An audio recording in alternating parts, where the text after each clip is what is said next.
Mes bien-aimés, je vous salue au nom de Jésus. Comment allez-vous ces derniers temps? Êtes-vous comblés de bonheur?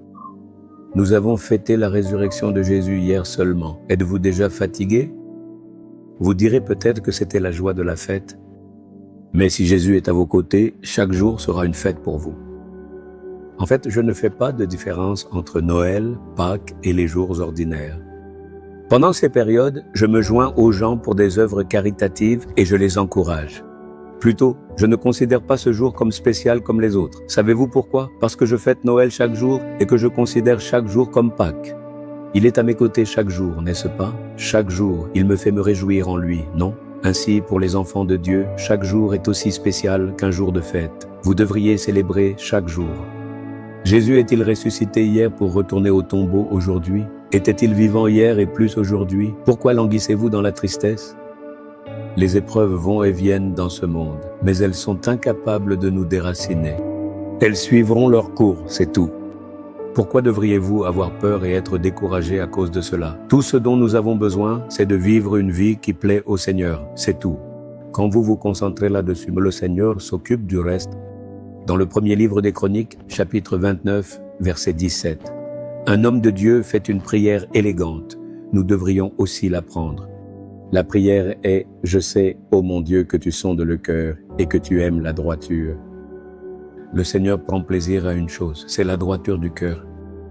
Le Seigneur sondera nos cœurs. L'homme de Dieu prie « Mon Dieu, tu sondes le cœur et tu prends plaisir à la droiture. » Que signifie sa prière? Elle signifie qu'il désirait demeurer dans la droiture d'une manière agréable à Dieu.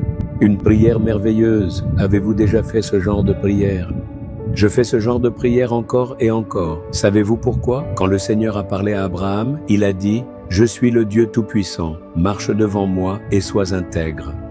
Tu dois être irréprochable devant moi, alors je serai toujours avec toi et je te bénirai. » Ensuite, j'ai fait plus de recherches sur ce que signifie être irréprochable.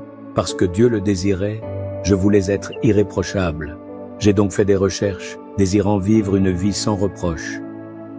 Parce que le Seigneur lui-même dit à Abraham, « Sois irréprochable ».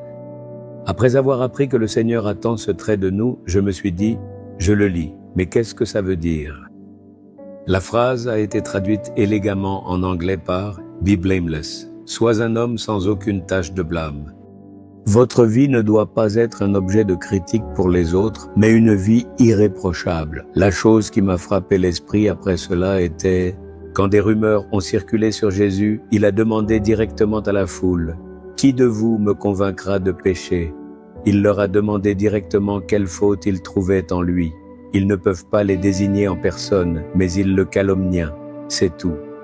Aujourd'hui, beaucoup calomnient sur YouTube et d'autres plateformes. Ne vous découragez pas pour autant.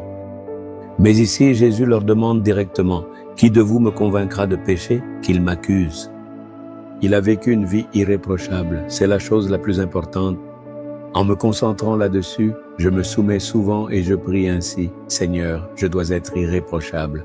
Ma vie doit être un exemple d'intégrité. » Vous devriez aussi faire cette prière souvent. Mon Dieu, sonde mon cœur et prends plaisir à la droiture. Possédons-nous la droiture qui plaît au Seigneur? Je devrais m'examiner pour voir si j'ai cet attribut. Possédez-vous cette droiture? Ou dites-vous obstinément, je ne changerai jamais?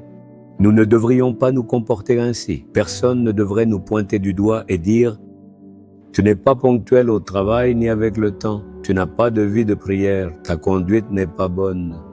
Tu mènes une double vie. » Votre vie reste-t-elle vraiment ouverte aux critiques ou aux remarques des autres? Ou bien est-ce que votre vie est un véritable témoignage pour les autres, montrant clairement que vous vivez avec intégrité et honnêteté? Prenez un instant pour y réfléchir. Même chez vous, lorsque l'on souligne vos erreurs, il vous arrive souvent de râler par ressentiment. Pourquoi ne pas essayer de vivre sans reproche, en toute transparence? Pourquoi ne pas établir votre vie au-delà de tout reproche? C'est ce que le Seigneur attend de vous. Le Seigneur Dieu se réjouit d'une vie irréprochable. Demandez-lui avec confiance et humilité, « Seigneur, dans ma famille, dans la société dans laquelle je vis, dans mon ministère, ainsi que dans ma vie privée de tous les jours, je t'en prie, aide-moi sincèrement à mener une vie qui soit vraiment irréprochable, sans reproche ni faute devant toi et devant les autres. » Seule une telle vie est noble. Seigneur, je veux aussi vivre ainsi. Je le désire car cela te plaît. Je dois m'engager à mener une vie intègre et honnête, afin que nul ne puisse m'accuser d'une conduite inappropriée. Je me soumets à la discipline dans les domaines qui me valent des reproches. Aide-moi à corriger cela. Au nom de Jésus, je prie. Amen.